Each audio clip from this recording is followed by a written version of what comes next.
বৃক্ষরোপণে সাজাই দেশ, সবার আগে বাংলাদেশ, এই প্রতিপাদ্যকে সামনে রেখে রাজধানীর আগারগাঁওয়ে চলছে মাসব্যাপী জাতীয় বৃক্ষমেলা। পরিবেশ সংরক্ষণে মানুষকে আরও সচেতন করে তুলতে ফলদ, বনজ, ঔষধি ও শোভাবর্ধনকারী নানা প্রজাতির গাছ নিয়ে আয়োজন করা হয়েছে এই মেলার। প্রতিদিনই বিভিন্ন বয়স ও শ্রেণী পেশার মানুষের পদচারণায় মুখর থাকছে মেলা প্রাঙ্গণ। বিস্তারিত জাকিয়া জামান আনিকার প্রতিবেদনে। সবুজের সমারোহে যেন এক টুকরো প্রকৃতি।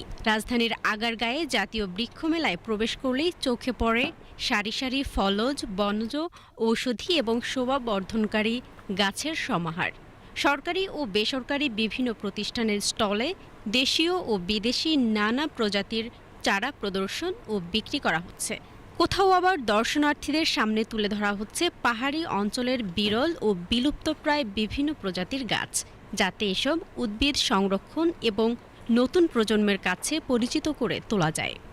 আমরা এবার মেলাতে এনেছি ৬০ প্রজাতির বাঁশ, ১১০ প্রজাতির বনজ, যে গাছগুলো হারিয়ে যাচ্ছে, দেশীয় যে বনজ গাছের সংগ্রহ, সেগুলো এনেছি। ওষুধি এবং ফুল এবং ফলের চারাও আছে আমাদের এখানে। বর্তমান সরকার আসলে যে উদ্যোগ নিয়েছে যে প্লাস্টিকের পরিবর্তে যে বাঁশের ইকো ফ্রেন্ডলি প্রোডাক্ট হিসেবে বাঁশের প্রোডাক্টগুলো আসলে ব্যবহার করা উচিত, কারণ একটা প্লাস্টিকের বোতল পরিবেশে থেকে যায় ৫০০ বছরও ধ্বংস হয় না। সেই ক্ষেত্রে হচ্ছে একটা বাঁশের বোতল বা কাচের বোতল এটার বিকল্প হতে পারে।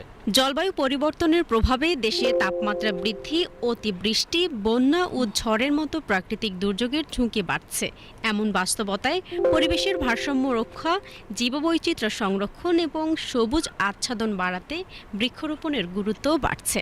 সেই বার্তা মানুষের কাছে পৌঁছে দিতেই আয়োজন করা হয়েছে জাতীয় বৃক্ষমেলা অনুষ্ঠানের মাধ্যমে আসলে পরিবেশের প্রতি আমাদের একটা সচেতনতা কাজ করে, কারণ দিন দিন আমাদের যেভাবে গ্লোবাল ওয়ার্মিং বেড়ে যাচ্ছে এবং হিমশৈলগুলো যেভাবে গলে যাচ্ছে, তার কারণে প্রচুর প্রাকৃতিক দুর্যোগের সম্ভাবনা হচ্ছে এবং আমরা আসলে এই থেকে যেভাবে আমরা উত্তরণ করতে পারি তার একটা হচ্ছে বৃক্ষমেলা, যার কারণে আমরা আসলে প্রতি বছর বৃক্ষমেলা আয়োজনের মাধ্যমে জিনিসটাকে আরও একটু সচেতনতার সাথে আমরা এটাকে প্রকাশ করতে পারি। ঢাকা শহরে এমন একটা ছোট্ট জায়গা, আপনি কিন্তু বাচ্চারা চারপাশে শুধু কি দেখে, ইট পাথরের দেওয়াল দেখে, কোনো গাছ দেখে না, কোনো সবুজ দেখে না। তা আপনি যদি এরকম একটা মেলাতে বিভিন্ন গাছের সাথে ওদেরকে আমি পরিচিত করে, আর আসলে গাছের সৌন্দর্য, ফুল এত বিমোহিত করে, বাচ্চারাও পছন্দ করে গাছ দেখতে, সেই জন্য আসলে বাচ্চাদেরকে নিয়ে আসে। মেলায় আসা দর্শনার্থীদের কেউ কেউ ফলের গাছ, কেউ ফুলের গাছ, আবার কেউ নিজের ছাদ বা বারান্দার জন্য উপযোগী চারা কিনছেন। অনেকেই বলছেন গাছ শুধু সৌন্দর্য বাড়ায় না, পরিবার ও ভবিষ্যৎ প্রজন্মের জন্য একটি সুস্থ পরিবেশ গড়ে তুলতেও গুরুত্বপূর্ণ ভূমিকা রাখে। জাকিয়া জামান আনিকা, বিটিভি নিউজ।